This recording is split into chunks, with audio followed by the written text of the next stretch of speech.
সুতরাং আমরা আপনাদের আজকে ব্রাদার্স ইউনিট আর কাঞ্চনপাড়া মডেল স্পোর্টিং ক্লাব বর্তমান সময়ের জন্য উদীয়মান খেলোয়াড় নিয়ে গড়া সেরা দুটার দল।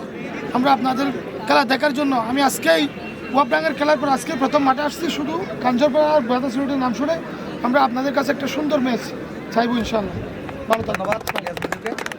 এখন বক্তব্য রাখবেন টুর্নামেন্টের প্রধান পৃষ্ঠপোষকতা জেলা ছাত্র দলের সভাপতি সদ্দীয় জনাব ফারুক হোসেন। বিসমিল্লাহির রহমানির রহিম। প্রিয় খেলোয়াড় ভাইয়েরা, বক্তব্যের শুরুতে সবাইকে জানাচ্ছি শুভেচ্ছা।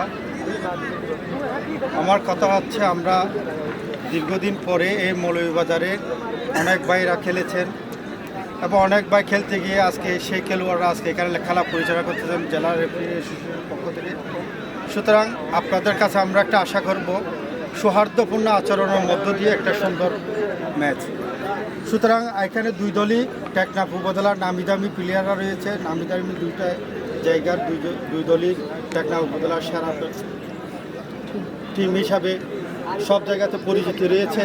তো আমরাও মনে করব এবং কাঞ্চনপাড়া এবং ফুলরডিল এই দুইটা আমাদের পারস্পরিক, আমাদের পার্শ্ববর্তী, আমাদের প্রতিবেশী। সুতরাং আমাদের প্রতিবেশীদের মধ্যে যাতে সৌহার্দ্যপূর্ণ আচরণের মধ্যে দিয়ে এবং খেলাটা সুন্দরভাবে যাতে শেষ হয় এই আশায় রাখি। এবং আমাদের রেফারি মহোদয়রা রয়েছে, এই রেফারি মহোদয়ের সিদ্ধান্ত আমাদের কাছে সবসময় সবার প্রতি শুভকামনা জানিয়ে আমি আমার ধন্যবাদ। ফারুক হোসেন ভাইকে খেলা শুরু করলাম। ঠিক আছে, ওকে।